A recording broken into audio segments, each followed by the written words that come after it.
Hello everybody and welcome back to the channel. Now, a lot of the time I talk about products that I love, but what if I was to tell you that there are some tech products I have purchased this year that have not fit the purpose, and I would definitely not recommend you buying in 2026.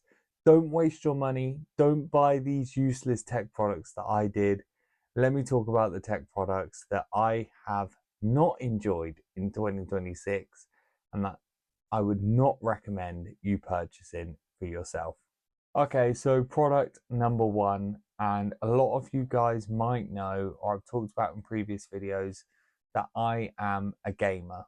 And one of the things that every gamer needs is a good headset. Now, I was looking for a wireless headset for the Xbox for a while, and I really wanted one that looked amazing, that sounded amazing, and that had decent battery life. And I stumbled across this thing. This is the Razer Cairo headset for Xbox in white, and it seemed to fit all the bill on paper. It has Bluetooth connectivity, so you can connect your phone, and it wirelessly connects to the Xbox with the standard pairing procedure. So I brought the headset and I was really expecting a very good outcome. But I quickly realized that this thing is not built very well at all. It has a completely plastic body. It's got super sharp edges absolutely everywhere, and it is extremely uncomfortable. I don't game for long periods of time anymore because I have two young children and I go to the gym a lot. And when I do find time to sit down and play, it is generally for 2 to 2.5 hours at a time. So we are not talking long periods of time.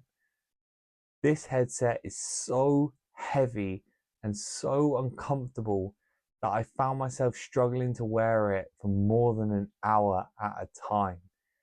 Not only is the headband cushion only covering this small top portion of the headset, the ear cushions were stuffy, not necessarily ventilated well enough, and it was causing a lot of strain on my ears because the headband wasn't sitting properly on and it was pushing downwards on my ears, making this headset extremely uncomfortable to wear, even for super short periods of time.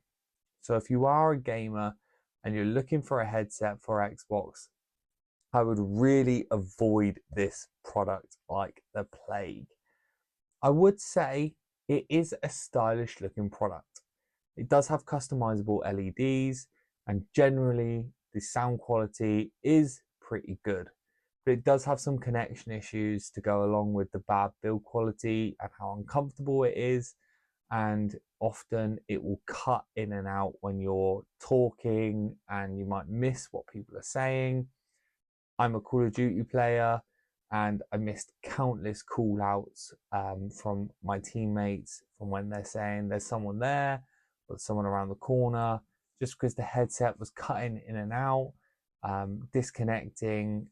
It does have a really unstable connection to the Xbox, especially considering that it's an official Xbox licensed product and it uses the standard Xbox protocol to connect. So I'm not really 100% sure why, but this product just doesn't function in the way that you would want it to. And then it comes to the battery life. Now, part of the product being heavier is the fact that it's a wireless headset, and I understand that. And I would kind of get it if the battery life was great. But honestly, I found myself going to use this thing and it not having much battery left at all, constantly beeping at me, telling me that it needs to be charged. And like I said, I only game for 2 hours at a time. When I'm not using it, it's always turned off and stored away somewhere where nobody else would have access to it. So I'm not really sure what's going on with the battery life on this thing, but I was finding myself getting maybe 2 or 3 gaming sessions out of it before I had to charge it. And that's at sometimes not even 2 hours ago. So the battery life really isn't great on this product. And because a lot of the time I play later on at night, I don't even have the volume that high. So I don't even think it would be that. Um, yeah, I'm confused. Don't waste your money. Don't buy this product. As good as it looks, there are other much better options out there in the market than this one. That brings me on to another gaming product, which is this, the official Xbox controller in red. Now, I'm not telling you that the Xbox controller itself is not one to go for, because I do think the OEM controllers do have a lot of good use. But what I do think is worth your time is upgrading to a slightly more premium controller, whether it's a SCUF or whether it's even an Xbox Elite controller, because these controllers have a really bad habit of getting stick drift. I have had countless official Xbox controllers where I've encountered the exact same stick drift issue with them, and it all happens normally sort of 3 to 4 months after you purchase the controller, and they're not cheap. They're about £50 each. You shouldn't be going through them as quickly as I do. Now, I have had a few of them warranty repaired, but others I've just replaced myself because I just don't want to deal with the hassle. It is not a quick process in order to get it replaced, and honestly, a lot of the time it's just not even worth the hassle. But I would say going for something with Hall effect sticks is probably your best bet. And a lot of the time you can purchase a lot cheaper controllers that do have Hall effect sticks that won't get stick drift. So the GameSir controllers are all Hall effect sticks. SCUF have just released a couple of different Hall effect sticks, analog sticks as well. And generally, I would recommend them over something like the basic Xbox controller. You do get all of the native controls if you go with an Xbox controller. It does work with a lot of Bluetooth compatible products as well. And of course, it's the official thing, so you know what you're getting. But I can't help but feel like this controller is really lacking in durability. And it's something that is kind of irritating considering the price tag. And I also find that it's very limited in terms of features as well. I know that the PlayStation controller has a lot more features. It's got gyros, it's got speakers, and it's around the same price as the Xbox controller. So I'm really hoping with the next Xbox, they really step up their controller game, because the analog sticks are not the only thing on these controllers that break really easily. The shoulder bumper buttons break really easily as well, because they're all connected as one piece underneath this sort of base bit of plastic here. So overall, just a pretty disappointing product for a £50 price tag. And considering that the GameSir Nova Lite controller, which doesn't feel as premium, but it comes in at $17.99 with Hall effect sticks, and you can get a $24.99 variation, which is the Nova Lite 2, that has hair triggers as well. It makes the Xbox original controller seem like a super bad deal. There's just so much competition out there in the market. Too much competition for you to be spending £50 on a controller that's going to break 2 or 3 months down the line. So I would say save the money, buy 2 GameSir Nova Lite 2 controllers for the price of one of these, and you and your friend can game together, and you don't need to worry about stick drift anytime soon. Okay, coming on to the third product, there is this. Now, this is a Amazon find that I would not recommend purchasing, and it is a 3-in-1 charging stand which I purchased for my bedside table. It has one USB-C port, and it can charge your phone, it can charge your watch, and then it can wirelessly charge your AirPods as well. Now, I'm not saying that the 3-in-1 charger is something to avoid. That is something that I want to be clear on. 3-in-1 chargers in general are super useful, and there is so much functionality in being able to use one cable to charge 3 of your products, and especially something which looks nice on your nightstand like I thought this was going to be.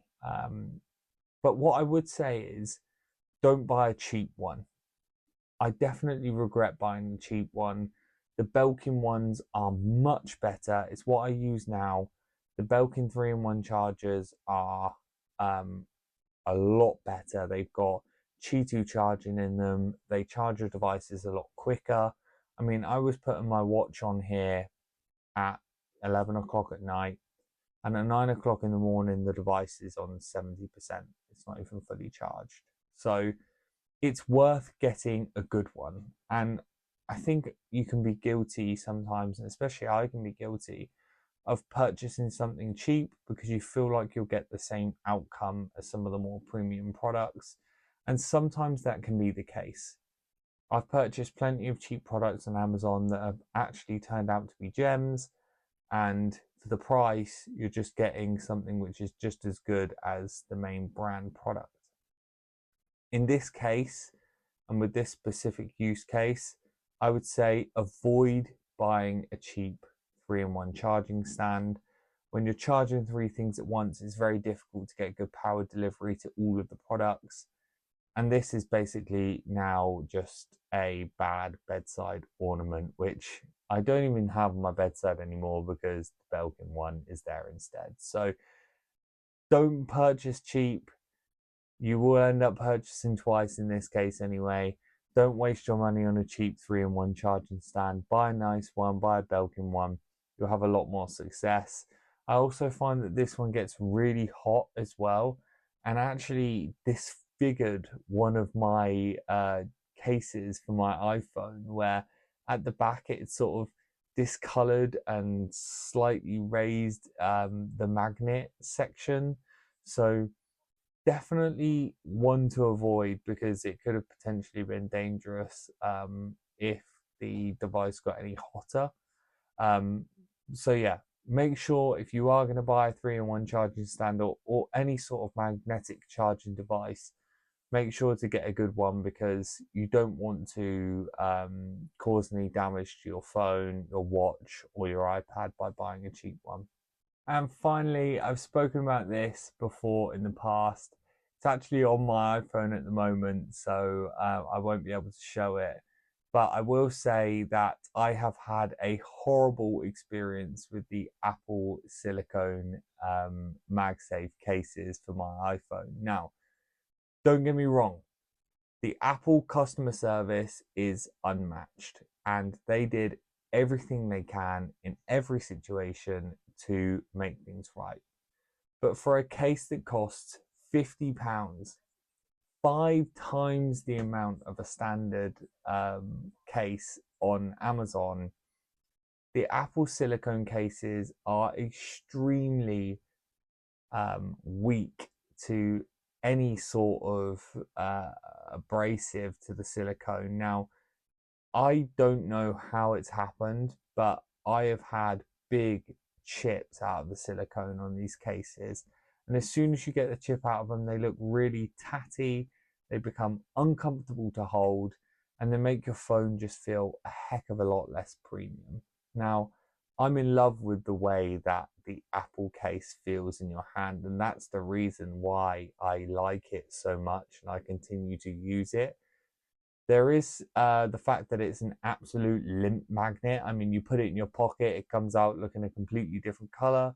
But if we look past that, it's a super plush case. It's really nice to hold. It fits the phone absolutely perfectly. And it even has a nice cover for the camera control button, which you generally don't get on cheaper cases. But Apple, what the heck with the build quality on this product? I mean, you get cracks in the side of it without having impact. You get big chunks of silicone coming off of it without really doing anything. And I mean, I had one that lasted me less than a month. And luckily, the Apple customer service is so good. So I literally just got on with customer service and instantly they held their hands up. They said, yeah, it's our fault. We expect the product to last longer than that. I sent them some pictures and they said, get down to your local Apple store and we'll replace it under warranty. And it was a pretty painless experience. I went in, they took me to the Genius Bar, they took a look at the case, and they just swapped it out for another one. But every time they do that, you have to either wait for the color to come into stock that you want, or if you're lucky enough for them to have your color in stock, you can take it away straight away. But I started with a stone grey case. I've ended up with a midnight looking case. I've been through multiple iterations of different cases when they didn't have stock, because generally I'm not super fussed about the color. But if you are someone who really specifically likes a certain color and you brought that color specifically because you wanted your phone to look that way, it's going to be really disappointing if your case breaks a month after usage.